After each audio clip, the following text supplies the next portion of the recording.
बच्चों, तो कैसे आप सभी? आई होप आप सभी अच्छे होंगे और मस्त होंगे। तो आज रिवीजन क्लास में हम लोग साइंस के चैप्टर 2 अम्ल, क्षार और लवण के उन सभी महत्वपूर्ण प्रश्नों को देखेंगे जो कि एग्जाम के लिए काफी इंपॉर्टेंट है। तो अम्ल क्षार का अगर हम लोग अध्ययन कर रहे हैं तो आप लोग को पता होनी चाहिए सबसे पहले अम्ल, क्षार और लवण, इसकी बेसिक जानकारी होनी चाहिए। तो अम्ल किसे कहते हैं, कोई बताएंगे? तो सबसे पहले समझ लीजिए अम्ल, जिसको हम लोग इंग्लिश में क्या कहते हैं, एसिड। तो अम्ल क्या होता है? तो वैसे पदार्थ जो उसका स्वाद कैसा होता है, खट्टा होता है।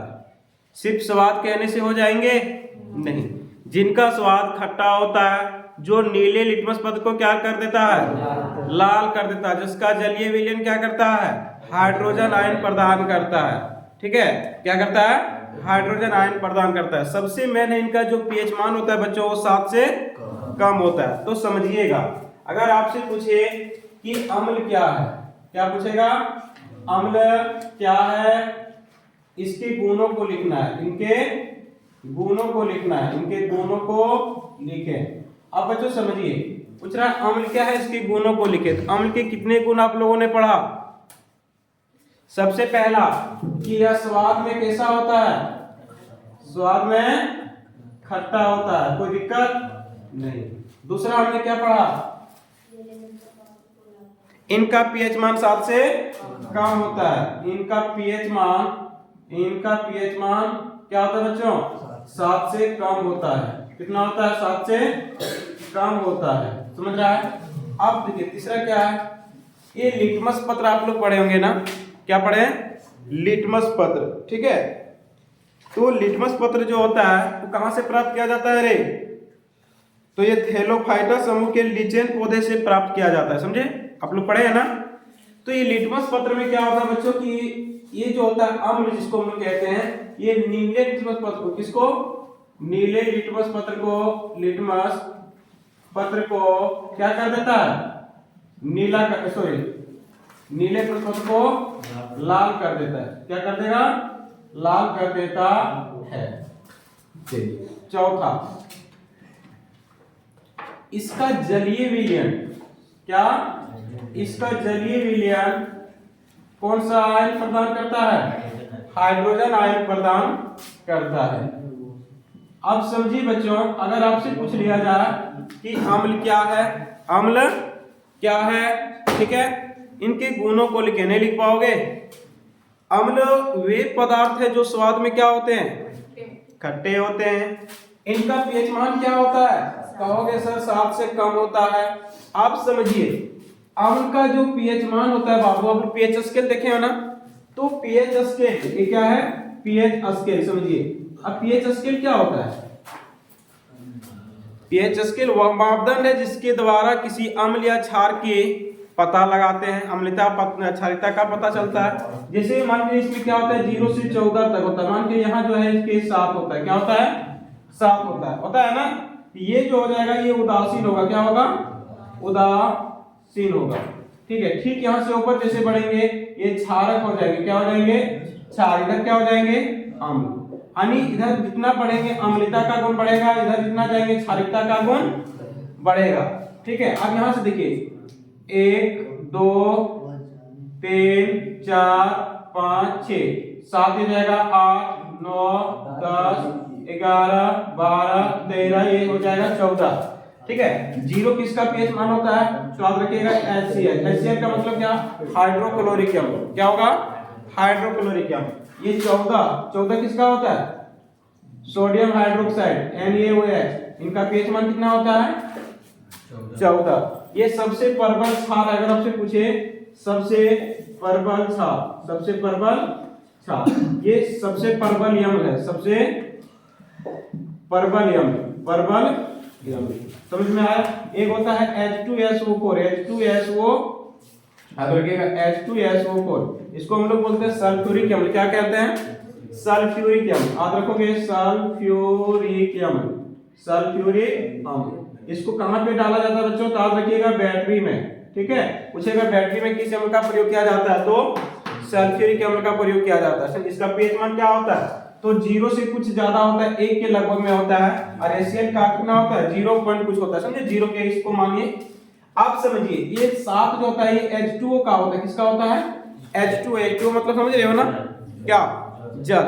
इसलिए जल जो होता है ये ना ही अम्ल होते हैं और ना ही क्या होते हैं क्षार होते हैं। कैसा होता है कहोगे सर ये उदासीन होता है, कैसा होता है उदासीन होता है, समझ में आया। अब यहाँ समझाना फिर पुनः वापस लौट रहे हैं, ठीक है। तो इनका पीएच मान क्या होता है 7 से कम होता है, ठीक है। इनका इसका जलीय विलयन जो है, इनका जलीय विलयन क्या करता है हाइड्रोजन आयन प्रदान करता है, समझ में आ रहा है। कौन सा आयन प्रदान करता है हाइड्रोजन आयन प्रदान करता है। इसलिए आप लोग पढ़े होंगे कि अम्ल का जो जलीय विलयन विद्युत का चालन करता है, क्यों, क्योंकि सीधी भाषा में आप लोग याद रखिएगा कि हाइड्रोजन आयन प्रदान करता है। आपसे प्रश्न पूछ लिया जाता है कि शुष्क हाइड्रोक्लोरिक अम्ल लिनटेड लिटमस पत्र के रंग को परिवर्तित नहीं कर पाता है, यानी लिटमस पत्र के रंग को परिवर्तित नहीं कर पाता, क्यों, क्योंकि ये हाइड्रोजन आयन प्रदान नहीं करता है। अब बात कर रहा है शुष्क का, शुष्क का मतलब इसमें जल नहीं है, तो जल नहीं तो ये हाइड्रोजन प्रदान करेगा क्या। जब हाइड्रोजन आयन प्रदान नहीं करेगा मतलब ये क्या है बोलिए, यानी जो लिटमस पत्र का रंग होगा उसको चेंज नहीं कर पाएगा। तो बेटा अम्ल में किसी को दिक्कत, अब किसमें कौन सा अम्ल पाया जाता है इसके लिए पूरा क्रिया लिख रहे हैं, ठीक है। तो अम्ल क्या है और क्षार क्या, अब देख लेते हैं हम लोग क्षार क्या कहते हैं, क्षार जिसको एक भस्म होता है, ठीक है, भस्म क्षार। तो जल में घुलनशील भस्म को हम लोग क्या कहते हैं क्षार कहते हैं, इसी को हम लोग इंग्लिश में अल्कली कहते हैं। आप लोग से कई बार पूछ लिया गया अल्कली क्या है, अल्कली क्या है, अल्कली क्या है। तो जल में घुलनशील क्षारक को क्या भस्म को क्या कहते हैं अल्कली कहते हैं, क्या कहते हैं अल्कली कहते हैं। अब क्षार क्या होता है, इसका याद रखिएगा ऑपोजिट। जो क्षार होता है बच्चों स्वाद में क्या होता है, स्वाद में कड़वा होता है, कैसा होता है कड़वा होता है। ये कड़वा का मतलब क्या होता है तीखा होता है, क्या होता है तीखा होता है। आप दूसरा में देखिएगा इनका जो पीएच मान है बच्चों यहाँ पे देखिए, ये क्षार का पीएच मान कहाँ है 7 से अधिक है ना, पीएच का मान कितना है 7 से, यानी 7 से जैसे हम लोग क्रॉस करेंगे मतलब इसकी जो प्रकृति हो जाएगा वो क्षारीय हो जाएगी, कैसी होगी, यानी इनका जो पीएच मान होगा बच्चा, इनका पीएच मान वो 7 से क्या होता है अधिक होगा, 7 से अधिक। कोई दिक्कत, यहां तक दिक्कत नहीं। अब तीसरा हमने क्या पढ़ा, ये नीले लिटमस पत्र को लाल कर देता है। क्षार क्या करेगा लाल से नीला कर देगा, यानी ये लाल लिटमस पत्र को क्या कर देगा नीला कर देगा। बोले कोई दिक्कत। अब समझिए हमने चौथा पढ़ा इनका जलीय विलयन क्या होता है हाइड्रोजन आयन प्रदान करता है, लेकिन जो क्षार होता है बच्चा, ठीक है, क्षार का जो जलीय विलयन होगा, जलीय विलयन, ठीक है, ये हाइड्रोक्सिल आयन प्रदान करेगा, क्या करेगा हाइड्रोक्सिल आयन प्रदान करेगा। समझ में आ रहा है।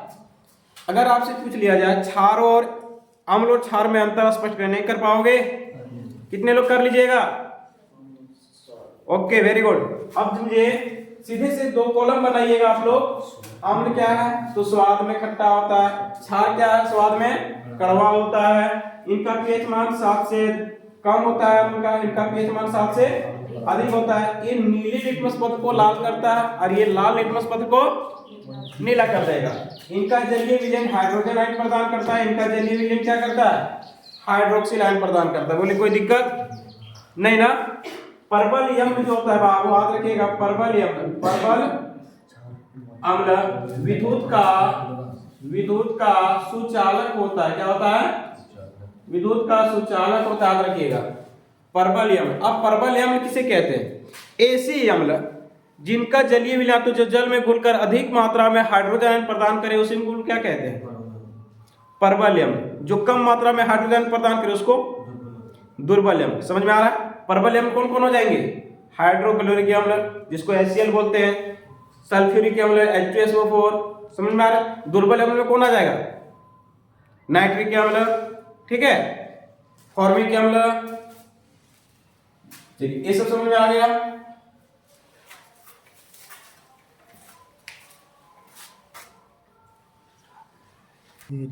देखिए बच्चों अगला प्रश्न आपके पास में है इस चैप्टर से, समझिएगा उदासीनीकरण अभिक्रिया क्या है। बच्चों ये काफी इंपॉर्टेंट प्रश्न है, एकदम समझिए पूछेगा ही पूछेगा और काफी इजी प्रश्न है। क्या हार्ड है क्या बन जाएगा ना। अब समझिए क्या कह रहा है, उदासीनीकरण। अब यह उदासीनीकरण का मतलब क्या होता है कि ना ही अम्ल है और ना ही क्षार है, उदासीन है।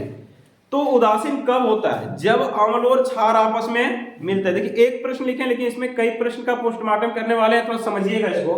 उदासीनीकरण मतलब भैया कह रहा है कि अम्ल और जब क्षार आपस में मिलेगा, क्या करेगा, अम्ल और क्षार आपस में मिलेगा, ये क्या करेगा, उदासीनीकरण अभिक्रिया यानी अम्ल और क्षार आपस में मिलने के कारण क्या होता है, लवण का निर्माण होता है। क्या होता है बच्चों, लवण तथा जल का निर्माण होता है। इस अभिक्रिया को ही हम लोग क्या कहते हैं, उदासीनीकरण अभिक्रिया। सीधे कैसे लिखोगे देखिएगा, अम्ल तथा क्षार परस्पर अभिक्रिया करके, परस्पर का मतलब एक दूसरे से अभिक्रिया करके अम्ल लवण तथा जल का निर्माण करता है। किसका निर्माण करता है, लवण तथा जल का निर्माण करता है, जिससे क्या होता है, जो विलयन होता है वो उदासीन हो जाता है। क्या हो जाता है, उदासीन होता है। ना ही इसमें अम्ल के गुण होते हैं, ना ही क्षार के गुण होते हैं। मतलब वो जो विलयन होता है वो क्या हो जाता है, बोलिए, उदासीन हो जाता है। इसलिए इस अभिक्रिया को क्या कहते हैं, उदासीनीकरण अभिक्रिया कहते हैं। याद रहेगा, जब अम्ल और क्षार परस्पर अभिक्रिया करते हैं तो इसके फलस्वरूप लवण तथा जल का निर्माण होता है। ठीक है, इसलिए इस अभिक्रिया को क्या कहते हैं, उदासीनीकरण अभिक्रिया। अब सवाल, सर उदासीनीकरण क्यों, क्योंकि अम्ल और क्षार परस्पर मिलने से अम्ल के गुण को भी नष्ट कर देता है और क्षारीय गुण को भी क्या कर देता है, नष्ट कर देता है, यानी कि बच क्या जाता है, उदासीन हो जाता है। इसलिए इस अभिक्रिया को क्या कहते हैं, उदासीनीकरण अभिक्रिया कहते हैं। बेटा समझिए, यहाँ पे अगर आपसे रिएक्शन पूछे तो अम्ल प्लस क्षार आपस में मिलकर के क्या बनाएगा, लवण तथा जल। आप समझिए HCl, ये क्या है, HCl अम्ल है ना। अब ये अभिक्रिया करेगा किससे, NaOH सोडियम हाइड्रोक्साइड से। तो सोडियम हाइड्रोक्साइड से जैसे अभिक्रिया करेगा, ये क्षार है ना, तो अम्ल और क्षार आपस में अभिक्रिया करने के पश्चात क्या बनाएगा, सोडियम क्लोराइड। क्या बनाएगा, सोडियम क्लोराइड। सोडियम क्लोराइड इसी को हम लोग कहते हैं नमक। क्या कहते हैं बच्चों, नमक। समझे, तो सोडियम क्लोराइड ये जो है लवण है, क्या है, लवण है, और ये साथ में साथ क्या बना रहा है, जल। अब समझिए ये जो हो जाएगा क्या हो जाएगा, उदासीन हो जाएगा। समझ में आ रहा है, इस अभिक्रिया की हम लोग क्या कहेंगे, उदासीनीकरण अभिक्रिया। अगर आपसे पूछे कि उदासीनीकरण अभिक्रिया के एक उदाहरण दे तो दे पाइएगा ना, सीधे से लिखेगा हाइड्रोक्लोरिक अम्ल यानी HCl plus sodium hydroxide NaOH equal to क्या हो जाएगा, NaCl प्लस H2O। अगर आपसे पूछे कि नमक का सूत्र क्या होता है तो बता पाइएगा ना। अब नमक में देखिए बच्चों, हम लोग हमेशा बोला जाता है कि जो नमक है वो आयोडीन युक्त नमक का सेवन करें, बोला जाता है ना, आयोडीन युक्त नमक का सेवन करें, यानी कि नमक में कौन सा, आयोडीन युक्त, जिसमें आयोडीन की मात्रा हो। तो आपसे पूछ लिया जाएगा आयोडीन की कमी से कौन सा बीमारी होता है, घेंगा। आप लोग से पूछा जाएगा घेंगा, क्या होगा बच्चों, घेंगा। समझ में आ रहा है, इसी को दूसरा नाम है ग्वाइटर। क्या है, ग्वाइटर। आप समझे, आयोडीन जो है ये धातु है, क्या धातु है, आपसे पूछ लिया जाता है, धातु चैप्टर में पढ़ाए आप लोग की कि कौन सा अधातु है जो चमकीला होता है। तो आयोडीन बेटा एक ऐसा अधातु है जो क्या है, अधातु है। क्या है, अधातु है, लेकिन ये क्या होता है, चमकीला होता है। जबकि हम लोग प्रायः जानते हैं कि धातुएं प्रायः चमकीला होता है, धातुएं प्रायः चमकीला नहीं होती है। समझ में आ रहा है। चलिए अब तुम दूसरा जो प्रश्न है कि पीतल, आप समझिए पीतल, पीतल क्या है, मिश्र धातु है। क्या है, मिश्र धातु। बेटा पीतल जो है किन दो धातुओं का मिश्र है, धातु है। तो पीतल जो है किन दो धातुओं का मिश्र धातु है, तांबा, किसका किसका, तांबा प्लस जिंक का, तांबा तथा जिंक का मिश्र धातु को क्या कहते हैं, पीतल। एक याद रखिएगा कांसा, क्या है, कांसा। और एक याद रखिएगा सोल्डर। ये तीन चीजें आप लोग याद कर लीजिए, तीनों बार बार पूछे जा रहे हैं। एक पीतल, कांसा, सोल्डर। पीतल हमने बता दिया, दो को आप लोग कमेंट करके बता देना कि क्या होता है, ठीक है। तो कांसा को बता लोगे, और सोल्डर हमने पिछले टेस्ट में इसको दिया था, है ना। अब समझिए, तो कह रहा है पीतल एवं तांबे के बर्तनों में खट्टे पदार्थ को नहीं रखना चाहिए। क्यों नहीं रखना चाहिए, समझिए। अब पीतल क्या है, एक धातु है। क्या है, धातु है। खट्टे पदार्थ, जितने भी खट्टे पदार्थ होते हैं उसमें अम्ल होते हैं। अब धातु जो होता है अम्ल से अभिक्रिया करके क्या बनाता है, बोलिए, धातु जो होता है अम्ल से अभिक्रिया करके क्या बनाता है, तो लवण बनाता है तथा हाइड्रोजन गैस का क्या करता है, निर्माण कर। बेटा कई बार ऑप्शन से पूछ लिया कि जब कोई धातु अम्ल से अभिक्रिया करता है तो कौन सी गैस उत्सर्जित होती है, कौन सी गैस निकलती है, हाइड्रोजन गैस। कौन सा गैस, हाइड्रोजन गैस निकलता है। ठीक है, आप समझिए। तो कह रहा है पीतल एक धातु है तथा खट्टे पदार्थ में अम्ल होता है, जिससे अम्ल धातु से अभिक्रिया करके लवण तथा हाइड्रोजन गैस का निर्माण करता है। इससे क्या होता है कि जो बर्तन होता है, जो तांबे की बर्तन होता है, वो बूंद का बूंद की देखिएगा छेदा जैसा हो जाता है, यानी कि संचरित हो जाता है। क्या होता है, संचरित हो जाता है। इसलिए कभी भी तांबे के बर्तनों में खट्टे पदार्थ को नहीं रखना चाहिए। आप लोग देखे होंगे घर में दही वगैरह जो होता है ना, कभी नहीं रखता है तांबे के बर्तन में, रखते हुए देखा है क्या, नहीं। क्यों, क्योंकि तांबा जो होता है वो धातु है और अम्ल जो होता है इससे अभिक्रिया करता है, जिससे क्या होता है, लवण तथा हाइड्रोजन गैस का निर्माण करता है, जिससे बर्तन जो होता है संचरित हो जाता है और जो पदार्थ होता है वो संदूषित हो जाता है। मतलब ये क्या होता है, थोड़ा खराब हो जाते हैं। समझे। अगला प्रश्न आप लोग समझिए। कह रहा है अम्ल का जलीय विलयन विद्युत का चालन करता है। मैंने जस्ट बताया था ना कि अम्ल का जलीय विलयन विद्युत का क्या करता है, चालन करता है। क्यों, तो अम्ल का जो जलीय विलयन होता है बेटा, ये विद्युत का चालन करता है क्योंकि इनका जलीय विलयन हाइड्रोजन आयन प्रदान करता है। क्या करता है, हाइड्रोजन आयन प्रदान करता है, इसलिए विद्युत का चालन होता है। लिख लोगे। अगला है शुष्क हाइड्रोक्लोरिक अम्ल। शुष्क का मतलब क्या, इसमें जल की मात्रा नहीं होगी, जल की मात्रा नहीं है। शुष्क हाइड्रोक्लोरिक अम्ल लिटमस पत्र के रंग को परिवर्तित नहीं कर पाती है। क्यों बेटा, अभी हमने जस्ट पढ़ा है कि जो अम्ल होता है वो क्या करता है, नीले लिटमस पत्र को क्या कर देता है, लाल कर देता है। ये कौन करता है, जलीय विलयन हमने लिखाया ना। तो अगर शुष्क की बात करें कि अगर शुष्क विलयन है तो ये इसके रंग को परिवर्तित क्यों नहीं कर पाती, क्योंकि ये हाइड्रोजन आयन प्रदान नहीं करते हैं। यदि हाइड्रोजन प्रदान कर देगा तो फिर रंग परिवर्तित हो जाएगा। तो इतने से लिख देना है कि शुष्क हाइड्रोक्लोरिक अम्ल लिटमस पत्र के रंग को परिवर्तित नहीं कर पाता है क्योंकि यह हाइड्रोजन आयन प्रदान नहीं करता है। कोई दिक्कत, चलिए उतार लीजिए।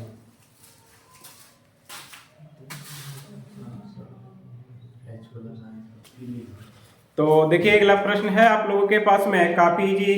ठीक है, देखिए बच्चों सारे प्रश्न तो कर पाना संभव नहीं है। जिस चैप्टर को पढ़ाने में लगभग एक सप्ताह लगाए हैं उसको अगर एक दिन में कहे कि सारे क्वेश्चन करवा दीजिए सर तो फिर संभव नहीं है। लेकिन जो अच्छे अच्छे पॉइंट है जिसको एग्जाम में पूछे जाते हैं उन पॉइंट को हम थोड़ा रिवीजन करवा दे रहे हैं। तो देख लीजिए, ये है कुछ आप लोग पीएच मान याद कर लीजिए बच्चों की प्रत्येक एग्जाम ऑब्जेक्टिव जो प्रश्न होते हैं वहां से एक प्रश्न देखने को मिलेगा। तो हम लोग देखते हैं ये जो रक्त है, क्या है, रक्त। तो रक्त का पीएच मान क्या होता है, 7.4। आज के लिए सबसे ज्यादा पूछने वाला पीएच मान है। रक्त का पीएच मान कितना होता है, 7.4। एक है बच्चों दूध, दूध का पीएच मान कितना होता है, तो कहोगे सर 6.4। अब यहीं से एक प्रश्न आप लोग को पूछता है कि अगर एक दूध का पीएच मान 6.4 है तो बताइए अगर ये दूध से दही बन जाएगा तो इनकी पीएच मान में क्या परिवर्तन होगा। नहीं बता पाओगे। अगर दूध है, दूध का पीएच मान 6.4 है। अब बेटा दूध से अगर ये दही बन जा रहा है तो इसके पीएच मान में क्या परिवर्तन होगा, तो इनका जो पीएच मान होगा वो घट जाएगा। अब समझिए ये दूध से क्या बन गया है, दही। क्या बना, दही। तो इनका पीएच मान जो होगा पहले 6.4 था, अब इतना होगा, घटेगा। जो भी होगा 6.4 से। अब ये दूध से दही बनने में कौन जीवाणु हम लोग को मदद करता है, कहोगे सर लैक्टोबैसिलस। लैक्टोबैसिलस जीवाणु जो होता है ये इसको मदद करता है। दूध से दही बनने में कौन सी जीवाणु मदद करता है, लैक्टोबैसिलस। यानी ये अपनी जीवाणु काफी ज्यादा एकदम तीव्र गति से जनन की क्रिया करती है। ठीक है, यानी काफी जनसंख्या बढ़ा देता है, जिस कारण से क्या होता है दूध को दही में ये परिवर्तित कर देता है। अब समझिए ये दूध से दही में परिवर्तित हो गया। अब दही में कौन सा अम्ल पाया जाता है, याद रखिए। तो कौन सा अम्ल पाया जाएगा, लैक्टिक अम्ल। कौन सा अम्ल पाया जाता है, लैक्टिक अम्ल पाया जाता है। तो तीन चीजें सीख लिया। दूध से दही बनने पर पीएच मान में क्या परिवर्तन, घटेगा। दूध को दही में परिवर्तन कौन करता है, लैक्टोबैसिलस। दही में कौन सी अम्ल पाया जाता है, तो लैक्टिक अम्ल। तीन चीजें यहाँ पे हमने सीखा। अगला देखिए नींबू। नींबू रस जो होता है उनका पीएच मान क्या होता है बच्चा, 2.2 से 2.4। अगला है जल। जल का पीएच मान क्या होता है, 7। तो 7 से नीचे जितना है सब क्या है, अम्ल। 7 के वाला जो है वो क्या है, उदासीन। 7 के बाद वाले क्या है, क्षार। ये क्या होता है? उदासीन। याद रखिएगा क्या होता है? उदासीन। अब समझिए HCl हाइड्रोक्लोरिक का pH मान कितना होता है? देखिए 0। कितना होता है? 0। अगला है मिल्क ऑफ मैग्नीशिया। याद रखो बेटा, मिल्क ऑफ मैग्नीशिया, इसका pH मान कितना है? टपकने वाला है ये, ठीक है। अगला है H2SO4, जिसको हम लोग कहते हैं सल्फ्यूरिक अम्ल, जिसका बैटरी के में हम लोग उपयोग करते हैं। क्या होगा इसका pH मान? 0 से 1 के बीच में होता है, समझ रहे हैं? यानी कि 0 पॉइंट कुछ होता है, ठीक है। तो अगर आप 0 पॉइंट कुछ दिखे या तो फिर 1 दिखे तो आप लोग 1 के साथ में जाओगे। अगला है सिरका। क्या है? सिरका। सिरका में कौन सा अम्ल पाया जाता है? एसिटिक अम्ल। कौन सा पाया जाएगा रे? एसिटिक। जितने भी खट्टे पदार्थ है इसमें सब क्या पाया जाएगा? एसिटिक अम्ल। चलिए इसका pH मान क्या होगा? 2.2 से 3.4। आगे होता है मानव मूत्र, ये इसका pH मान क्या है? 7.3 से 7.4। एक चीज बच्चा आप लोग ध्यान रखिएगा, हमारा जो मानव होता है, मानव का जो शरीर होता है, उनका pH मान कितना होता है? अब बोले सर मानव का pH मान होता है क्या? पगला जाएगा। तो मानव का जो pH मान होता है, इनका pH होता है, याद रखिए बच्चा का 7 से 7.8 होता है। कितना होता है? 7 से 7.8। कोई दिक्कत? आप समझ लेते हैं हम लोग अम्लीय वर्षा। क्या है? अम्लीय वर्षा। आप लोग देखे होंगे कई बार प्रश्न पूछा है कि अम्लीय वर्षा क्या है। तो जब वर्षा का pH मान, किसका pH मान बेटा? जब वर्षा का pH मान 5.6 से कम हो जाता है, कितने से कम हो जाएगा? 5.6 से कम हो जाता है, तो ऐसी वर्षा को अम्लीय लोग क्या कहते हैं? अम्लीय वर्षा। बेटा आप लोग से पूछ लिया जाता है अम्लीय वर्षा के लिए कौन सी गैस जिम्मेवार होती है, तो याद रखोगे सल्फर डाइऑक्साइड। कौन सा? SO2 sulphur dioxide. यही आप लोग एक चकमा देने के लिए पूछ दिया जाता है कार्बन डाइऑक्साइड CO2। तो CO2 सल्फर जो होता है वो क्या है? अम्लीय वर्षा के लिए जिम्मेवार नहीं है, ये विश्व उष्णता के लिए है। इसके लिए है? विश्व उष्णता के लिए। अब विश्व उष्णता मतलब क्या? दिन ब दिन देखा ना लोग, गर्मी बढ़ रही है ना, दिन ब दिन क्या हो रही है? गर्मी बढ़ रही है। इसके लिए ये जिम्मेवार है कौन? Carbon dioxide CO2। अब दूध से दही में परिवर्तित, हमने बता दिया, इस पर बात नहीं करेंगे। दूध से दही में परिवर्तित कौन करता है? लैक्टोबैसिलस जीवाणु। और दही में कौन सा अम्ल पाया जाएगा? लैक्टिक अम्ल। चलिए इस पॉइंट को हमने देख लिया। उदर, उदर का मतलब समझ रहे हैं बेटा? पेट। क्या है? पेट। तो कहेगा हमारे उदर में कौन सा अम्ल पाया जाएगा, तो कौन सा अम्ल पाया जाता है? HCl hydrochloric. अब इसकी क्या भूमिका होती है? हमारे उदर में HCl की क्या भूमिका होती है? ये क्या करता है? तो पेट में हमारी जो हानिकारक जीवाणु होती है उनको ये नष्ट करती है, यानी उदर को बिना क्षति पहुंचाए ये क्या करता है? जो हानिकारक जीवाणु होती है उनको नष्ट कर देती है। अब कभी कभी क्या होता है ना कि देखेंगे कुछ व्यक्ति ऐसे होते हैं जिसको जब पेट में अम्लता की मात्रा बढ़ जाती है तो उसको ढकार आने लगती है। देखें, बोलता है हमें गैस हो गया है। अम्ल की मात्रा बढ़ जाती बेटा, तो उसको फिर दूर करने के लिए डॉक्टर साहब दवा देते हैं। क्या? किसका उपयोग करते हैं? एंटासिड का उपयोग करते हैं, यानी क्षार देते हैं। किसका उपयोग करता है? क्षार। अब अम्ल और क्षार जब आपस में मिलता है तो क्या बना देता है? इसको उदासीन कर देता है, लवण बना देता है, समझे? जिसके कारण हमारे पेट की जो जलन होता है, जो दिक्कतें होती है, वो धीरे धीरे क्या होती है? खत्म हो जाती है। तो लिख लोगे कि उदर में HCl की क्या भूमिका होती है, यानी हमारे पेट में, यानी कि जो भोजन के रूप में जो हानिकारक पदार्थ हमारे पास प्रवेश कर जाती है उनको क्या करती है? नष्ट कर देती है। दंत क्षय। दंत क्षय का मतलब समझ रहे हो? दांत का देखना बहुत व्यक्ति का होता है जो खैनी उनी खाता है, उसका दांत एकदम पूरा सड़ जाता है। ये दंत क्षय होता कैसे है? तो दंत क्षय होने का जो मेन रीजन होता है बच्चों, इसका pH मान जो होता है 5.5 से कम हो जाता है। तो दंत का धीरे धीरे धीरे धीरे क्या होता है? नष्ट होना लगता है, जिसी को हम लोग दंत क्षय के नाम से जानते हैं। दंत का क्षय, क्षय का मतलब क्या होता है? नष्ट होना। तो दांतों का नष्ट होना ही क्या कहलाता है? दंत क्षय कहलाता है। ये कब होता है? जब इनका pH मान 5.5 से कम हो जाता है। अब समझिए, ये जो दांत का ये होता है इनेमल, इनेमल जानते हो ना, दिख रहा है? ये किसके बना होता है? तो बच्चों याद रखिएगा, ये कैल्शियम फॉस्फेट का बना होता है, जो सबसे मजबूत होता है। क्या होता है? सबसे मजबूत, यानी ये काफी कठोर होता है। कोई दिक्कत? चलिए अगला देख लेते हैं हम लोग, कौन सा अम्ल किसमें पाया जाता है? कई बार पूछा है। आप समझिए एसिटिक अम्ल। एसिटिक अम्ल किसमें पाया जाएगा? सिरका में। टार्टरिक अम्ल बेटा इमली में। ऑक्सैलिक अम्ल टमाटर में। फॉर्मिक अम्ल बिच्छू, चींटी, डंक, यानी जिसके काटने पर हमें जलन होगा, याद रख लीजिए, जिसके डंक में काटने पर हमें जलन होगा उसमें कौन सा अम्ल पाया जाएगा? फॉर्मिक अम्ल। फॉर्मिक अम्ल को ही एक दूसरा और नाम है क्या? मेथेनोइक अम्ल। याद रखिएगा अगर आपसे पूछ लिया जाए मेथेनोइक अम्ल, कौन सा? मेथेनोइक अम्ल। ठीक है, पूछ लेगा मेथेनोइक अम्ल किस में पाया जाता है? अरे मेथेनोइक तो हमने पढ़ा नहीं सर। मेथेनोइक अम्ल मतलब फॉर्मिक अम्ल, और फॉर्मिक अम्ल का सूत्र क्या होता है? HCOOH। याद रखिएगा, कई बार पूछा है, इसी को दे देगा चकमा देने के लिए, HCOOH। अब ये लैक्टिक अम्ल किस में पाया जाएगा?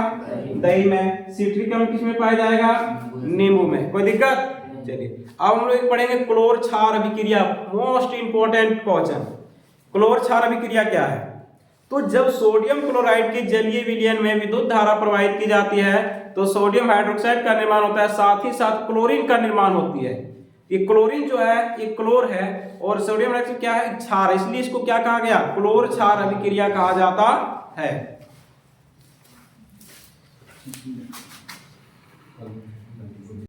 तो देखिए इस चैप्टर का कुछ और इंपॉर्टेंट प्रश्न है, ये लास्ट है, थोड़ा देख लीजिएगा। ठीक है, कह रहा है बच्चों क्लोर क्षार अभिक्रिया क्या है? आप क्लोर क्षार अभिक्रिया भी हमने जस्ट बताया था ना, क्या होता है कि जब सोडियम क्लोराइड के जलीय विलयन में विद्युत धारा प्रवाहित की जाती है तो ये सोडियम हाइड्रोक्साइड का निर्माण होता है, साथ ही साथ क्या होता है? क्लोरीन का भी निर्माण होता है। ठीक है, इसलिए इस अभिक्रिया को क्या कहते हैं? क्लोर क्षार अभिक्रिया। मोस्ट इंपॉर्टेंट क्वेश्चन है बच्चा। ठीक है, आप समझिए जब सोडियम क्लोराइड के जलीय विलयन यानी कि NaCl सोडियम क्लोराइड के जलीय विलयन मतलब जल होनी चाहिए कि क्या होता है? विद्युत धारा प्रवाहित किया जाता है। क्या प्रवाहित करेंगे बच्चा? विद्युत धारा प्रवाहित किया जाएगा तो सोडियम हाइड्रोक्साइड का निर्माण होगा। ये जो सोडियम हाइड्रोक्साइड ये क्या है? क्षार है ना। अब इसके साथ ही साथ क्या निर्माण हो रहा है? क्लोरीन का निर्माण हो रहा है। इसको हम लोग क्लोर कहते हैं। क्या कहते हैं? क्लोर। इसलिए इस अभिक्रिया को एक साथ क्लोर क्षार अभिक्रिया कहते हैं। समझ में आया? आया कि नहीं? अब समझिए दूसरा, एक सब थोड़ा याद कर लीजिएगा बच्चा, इसे 4-5 बार हमेशा पूछता है कि विरंजक चूर्ण क्या है, इसके उपयोग को लेके। तो विरंजक चूर्ण क्या होता है? CaOCl2। इसका रासायनिक सूत्र क्या होता है? CaOCl2। विरंजक चूर्ण का उपयोग कहाँ कहाँ है आप लोग को पता है, लिख लोगे? बेकिंग सोडा, बेकिंग सोडा का सूत्र क्या होता है? सोडियम हाइड्रोजन कार्बोनेट यानी कि NaHCO3। अगला है धोवन सोडा, क्या है? Na2CO3 10H2O। अगला है plaster of Paris. Plaster of Paris का क्या होता है? CaSO4 ½ H2O। और ठीक इसका उल्टा क्या होता है बच्चों? जिप्सम। जिप्सम का क्या होता है? CaSO4 2H2O। समझ में आ रहा है? अब प्लास्टर ऑफ पेरिस को जो होता है आर्द्र रोधी बर्तनों में रखा जाता है। तो कई बार प्रश्न पूछा चुका है ना। क्यों पूछ चुका है? तो मैंने क्या इसका जो क्वेश्चन है बाबू ये कई बार रिपीट किया गया है। ये इंपॉर्टेंट क्यों हो जाता है? क्योंकि जो प्लास्टर ऑफ पेरिस होता है बहुत ही शीघ्र जल से अभिक्रिया करके क्या बना देता है? जिप्सम का निर्माण कर देता है। इसलिए इसका उपयोग इसलिए इसके प्लास्टर क्या बोलते हैं? क्या बोल रहे हैं? इसलिए इसे आर्द्र बर्तनों में रखा जाता है। आप समझिए प्लास्टर ऑफ पेरिस का अगर उपयोग आप लोग से पूछ दिया जाए तो नहीं बता पाओगे। कहाँ कहाँ किया जाएगा? टूटे हुए हड्डियों को प्लास्टर करने में, मूर्ति का ढांचा बनाने में, खिलौने बनाने में। समझ रहा? तो ये सब लिख सकते हैं। अगला आप लोग का पूछ दिया जाएगा, लगभग हो गया। ठीक है।